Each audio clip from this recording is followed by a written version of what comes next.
चलिए आज भारतीय लोकतंत्र की एक ऐसी प्रक्रिया को समझते हैं जो इतनी मुश्किल है कि लगभग नामुमकिन सी लगती है। वो है सुप्रीम कोर्ट के किसी जज को उसके पद से हटाना। आखिर ये प्रक्रिया इतनी ज्यादा मुश्किल क्यों है? चलिए इसके पीछे की कहानी को जानते हैं। सबसे पहले बस इस एक नंबर को देखिए, 0। जी हाँ, एक बड़ा सा 0। भारत के इतिहास में आज तक एक भी सुप्रीम कोर्ट जज को इस प्रक्रिया से सफलतापूर्वक नहीं हटाया जा सका है। कोशिशें कई बार हुई, पर नतीजा हमेशा यही 0। तो सवाल यही उठता है कि आखिर ऐसा क्यों है? इस प्रोसेस में ऐसा क्या है जो इसे इतना ज्यादा मुश्किल बना देता है? चलिए इस पूरी पहेली को एक एक करके सुलझाते हैं। देखिए, इस प्रक्रिया का इतना मुश्किल होना कोई इत्तेफाक नहीं है। हमारे संविधान बनाने वालों ने इसे जानबूझकर इतना कठिन बनाया था।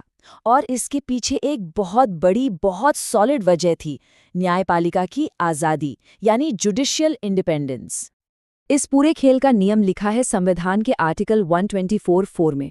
ये साफ साफ कहता है कि किसी जज को हटाने के लिए संसद के दोनों सदनों में विशेष बहुमत यानी स्पेशल मेजॉरिटी चाहिए होगी। अब ये कोई मामूली वोटिंग नहीं है।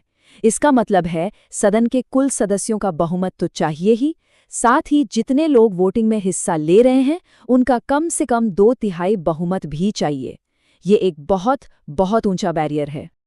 अच्छा, किसी जज को हटाने की वजह क्या हो सकती है? तो संविधान सिर्फ 2 आधार बताता है, सिद्ध कदाचार जिसे कहते हैं प्रूव्ड मिसबिहेवियर, या फिर अक्षमता यानी इनकैपेसिटी। और हाँ, इन आरोपों को साबित कैसे किया जाएगा, इसका पूरा का पूरा प्रोसीजर 1968 के जजेस इंक्वायरी एक्ट में दिया गया है। तो चलिए अब इस प्रोसेस को स्टेप बाय स्टेप समझते हैं। इसे एक मुश्किलों भरी बाधा दौड़ की तरह सोचिए, एक ऑब्स्टिकल कोर्स जहां हर मोड़ पर प्रक्रिया के रुक जाने का खतरा है। तो इस रेस में 6 बड़े हर्डल्स हैं। पहला, प्रस्ताव लाना। इसके लिए लोकसभा में 100 या राज्यसभा में 50 सांसदों के साइन चाहिए। ये अपने आप में एक बड़ी पॉलिटिकल चुनौती है। दूसरा हर्डल, स्पीकर या चेयरमैन की मंजूरी। उनके पास पावर है कि वो इस प्रस्ताव को एडमिट करें या सीधे सीधे मना कर दें, और कई कोशिशें तो यहीं दम तोड़ देती हैं। अगर मान लीजिए प्रस्ताव एडमिट हो भी गया, तो आता है तीसरा और चौथा स्टेप, जांच। एक 3 सदस्यीय कमेटी आरोपों की जांच करती है। अगर कमेटी ने कह दिया कि जज निर्दोष है, तो खेल वहीं खत्म। और अगर इन सब मुश्किलों को पार कर भी लिया, तो आता है 5वां और सबसे बड़ा पहाड़, वोटिंग।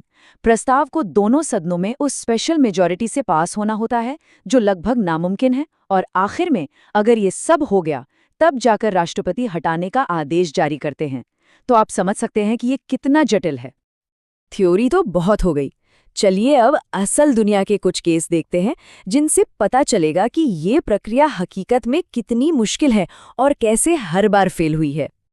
चलिए इतिहास के पहले और शायद सबसे चर्चित मामले से शुरू करते हैं, जस्टिस वी रामास्वामी का केस। ये पहली बार था जब भारत की संसद किसी सुप्रीम कोर्ट जज के खिलाफ महाभियोग की प्रक्रिया चला रही थी। अब यहाँ सबसे हैरान करने वाली बात सुनिए। एक हाई लेवल जांच कमेटी ने जस्टिस रामास्वामी को दोषी पाया, मतलब सबूत थे। लेकिन इसके बावजूद जब प्रस्ताव लोकसभा में वोटिंग के लिए आया, तो उस वक्त की सत्ताधारी कांग्रेस पार्टी ने वोटिंग में हिस्सा ही नहीं लिया। नतीजा, प्रस्ताव गिर गया। ये साफ दिखाता है कि कानूनी सबूतों से ज्यादा संसद का नंबर गेम और पॉलिटिक्स हावी हो जाती है। अब आते हैं जस्टिस सौमित्र सेन के मामले पर। ये वो केस है जो भारत के इतिहास में किसी जज को हटाने के सबसे करीब पहुंच गया था। उन पर पब्लिक फंड्स के गलत इस्तेमाल के गंभीर आरोप थे। इस मामले में राज्यसभा ने प्रस्ताव पास कर दिया था।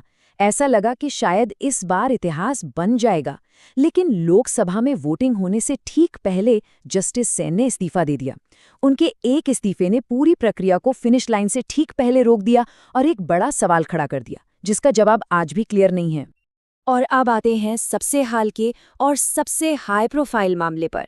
इस बार निशाने पर कोई आम जज नहीं, बल्कि भारत के तत्कालीन चीफ जस्टिस दीपक मिश्रा थे। ये मामला हमें प्रक्रिया का एक और लूपहोल दिखाता है, स्पीकर या चेयरमैन की ताकत। 71 सांसदों ने साइन करके प्रस्ताव दिया, लेकिन राज्यसभा के चेयरमैन ने उसे एडमिट करने से ही मना कर दिया। बस एक व्यक्ति का फैसला और पूरी प्रक्रिया शुरू होने से पहले ही खत्म। ये दिखाता है कि ये प्रोसेस कितना व्यक्ति निर्भर हो सकता है। और ये लिस्ट यहीं खत्म नहीं होती। जस्टिस दिनाकरण ने इस्तीफा दे दिया। जस्टिस पारदीवाला के खिलाफ प्रस्ताव तब ठंडा पड़ गया जब उन्होंने अपनी विवादित टिप्पणी हटा दी। ये सारे मामले एक ही पैटर्न दिखाते हैं। प्रक्रिया इतनी लंबी और मुश्किल है कि वो या तो इस्तीफे की वजह से, या राजनीतिक सपोर्ट की कमी से, या शुरुआती जांच में ही कहीं न कहीं दम तोड़ देती है।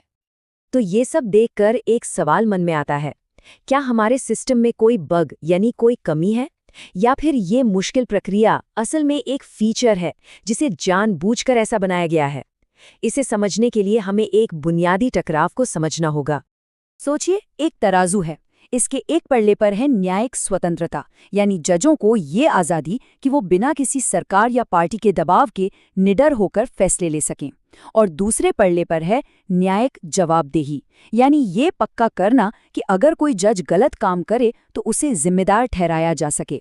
हमारा जो मौजूदा सिस्टम है वो न्यायिक स्वतंत्रता वाले पल्ले को बहुत भारी रखता है। और यही हमें हमारे आज के विश्लेषण के सबसे बड़े और सबसे ज़रूरी सवाल पर ले आता है। जजों को हटाने का ये जो लगभग असंभव सा स्टैंडर्ड हमने बनाया है, क्या वो असल में न्याय की रक्षा कर रहा है, या फिर वो सिर्फ कुछ गलत करने वाले जजों की रक्षा कर रहा है? ये एक ऐसा सवाल है जिस पर सोचना बहुत ज़रूरी है।